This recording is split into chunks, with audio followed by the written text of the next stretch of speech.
ମୁନିମାନଙ୍କ ମେଳରେ ରାଜା ପରୀକ୍ଷିତ ଥିବାବେଳେ ଶୁକଦେବ ସେଠାରେ ପହଞ୍ଚିଲେ। ରାଜା ତାଙ୍କୁ ପ୍ରଣାମ କରି ପୂଜା କଲେ। ତାଙ୍କର ବିଶ୍ୱାସ ହେଲା ମରଣ କାଳରେ ଶୁକଙ୍କ ସଙ୍ଗ ପାଇ ଏ ଭବସାଗର ପାରି ହୋଇଯିବେ।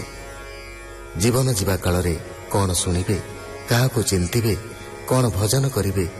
ସେଇ କଥା କହିବାକୁ ଅନୁରୋଧ କଲେ ଶୁକମୁନିଙ୍କୁ। ଏହା ହିଁ ଥିଲା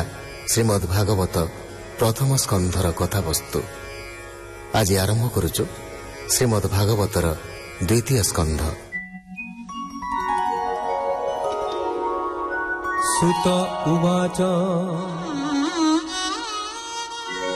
ହରିଚରଣ ଚିନ୍ତି ଧ୍ୟାନେ କୋମଳ ଗଭୀର ବଚନେ ରୋମ ପୁଲକ ନିଜ ଦେହି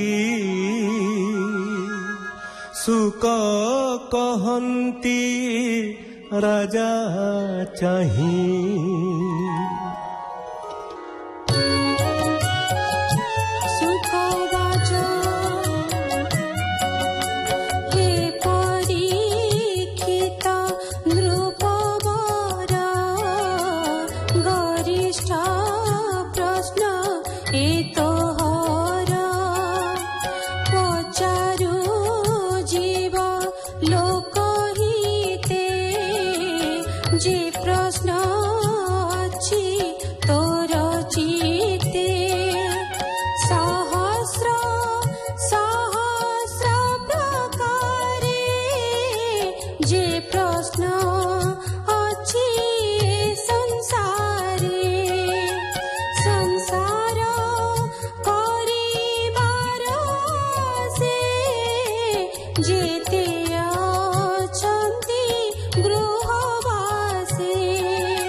ବିଷ୍ଣୁର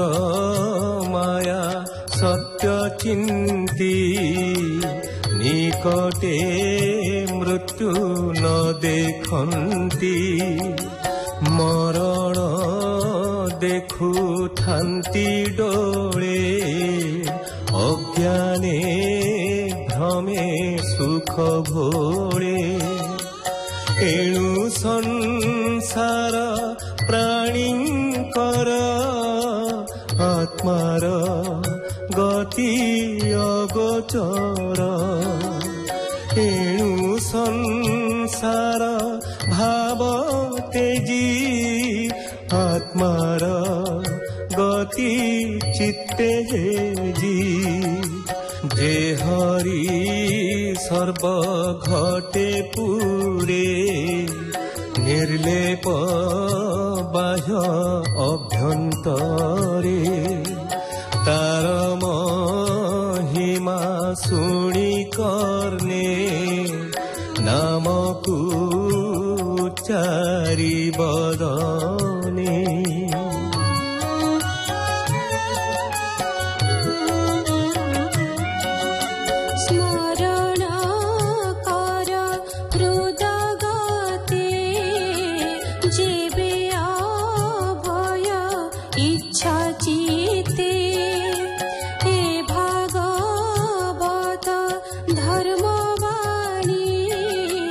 ब्रह्म समाने परिमाणी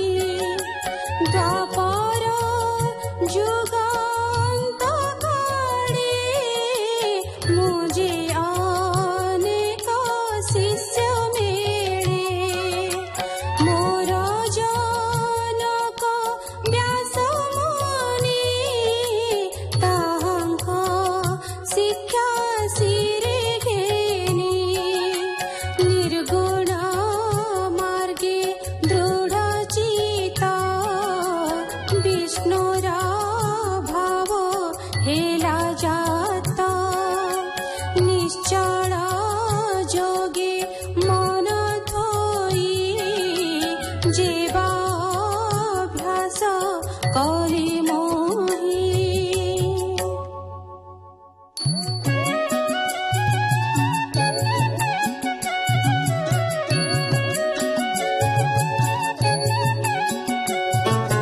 कहिबि तोर आगे ताहा शुण परीक्षा पुण्य देहा ए भागवत बाणी कर्णे जे शुणे श्रद्धा अवधाने मुकुंद पादे तांक मन निश्चले रहे अनुक्षण मोक्ष इच्छिला प्राणीकर हरि कीर्तन अटे फल ताकु न लागे जम भय निर्भय पथे चित्त रहे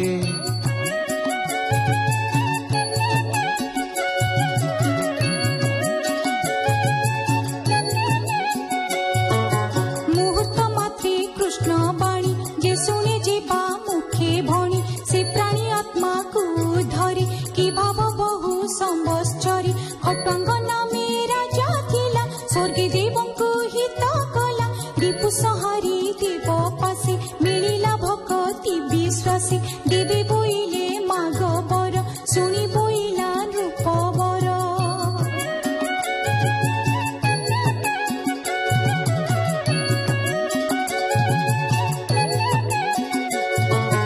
आयुष अछि मो केते देवे कहिले शास्त्र मते मुहूर्ते अछि तो जीवन ता शुणी संतोषे राजन तक्षणे आसी मही तले भाबिला अकिंचन मेले मुहूर्ते नाम उच्चारिला अन्ते से गोविंदे पशिला एबे शपथ दिन जाए जीवन थिब तोर देहे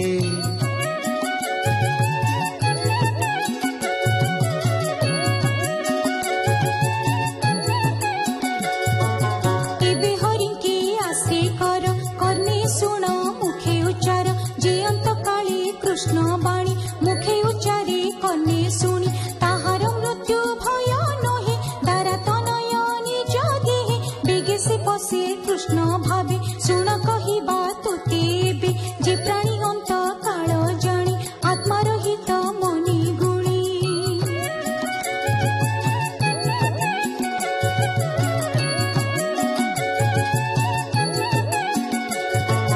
घरु बाहर होई ज्ञाने तप आचरे घोर बने स्नान सारी तीर्थ जले आसने बसी बनिश्चले प्राण पवन जोगे रुंधी चंचल इंद्रिय निरोधी बुद्धि सारथी आश्रे करी विषय समूह संघरी कर्मे चंचल मन बळे निरोपी कृष्ण पाद तले